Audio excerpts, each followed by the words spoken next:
Իշխանությունների հետ որևէ հանդիպում նախատեսվում է ստեղծված իրավիճակի հանգուցալուծման նպատակով եւ ինչ օրակարգով։ Ոչ, որովհետեւ իշխանությունները մեկ օրակարգ ունեն ընդհանրապես։ Փոխելու ամենայն հայոց կաթողիկոսին, որը իրենց իշխանությունից դուրս է ընդհանրապես սահմանադրությամբ, օրենքով եւ բոլոր տեսակի օրենքներով։ Սրբազան հայր այս ընթացքում ներողություն խնդրում այն 10 եպիսկոպոսները ովքեր միացել են Նիկոլ Փաշինյանին հայլ արել են Բեհափարին հանդիպելու խոսելու կամ ձեզ եւ նաեւ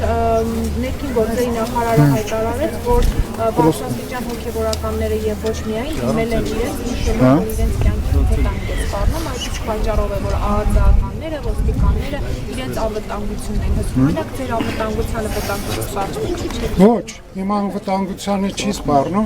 որովհետև ես ունեմ իմ պաշտպան եւ ամենակարևորը միշտ անվտանգությունը սպառնում է մարդու խղճին եւ հոգուն եւ եթե խիղճդ մաքուր է ոչինչ կարող է քեզ վտանգ բերել իսկ այն հայտարարությունները որ արվում են դրանք նորից էլի հայտարարությունները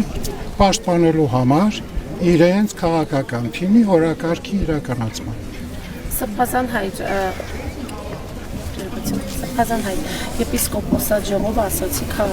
քննարկումը չի մասնակցելու, կողոչվելու է եպիսկոպոսած հավաք, արդյոք հավաքի հարցը կոչվելը չեն այլ արդեն իր կարգավիճակով արդյոք այդտեղ քվորում ապահովելու խնդիր կա թե չէ, կանոնակարգն ինչպիսին է եւ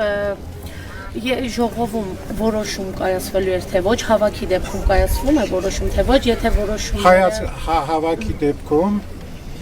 որոշում վճիռ չի կայացվում միայն ներքին իրենց օրակարգի համար ասենք թե նույնիսկ հավաք եթե լինում է հավաքներ պիտի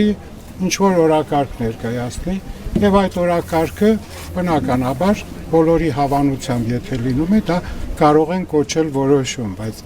որոշում ոչ թե վերդիկտ կամ վճիռ իմաստով է, այնպես որ սովորական լինելու է մեր եպիսկոպոսների հավաքը, բնականաբար ոչ թե հավաքվելու են այնտեղ իրար կարոտած լինելով ինչ-որ ձևով ժամանակ անցկացնելու, այլ շատ հստակ է, եպիսկոպոսները այդ օրերին իրենց աղոթական միասնությամբ, որովհետև մեր օրակարգի մեջ հատուկ նաև աղոթական մասը կա ծրագրի քննարկելու են մեր եկեղեցու այսօրվա որոշ հարցեր եւ հատկապես շատ լավ գիտեք ամենաակտուալը ինչն է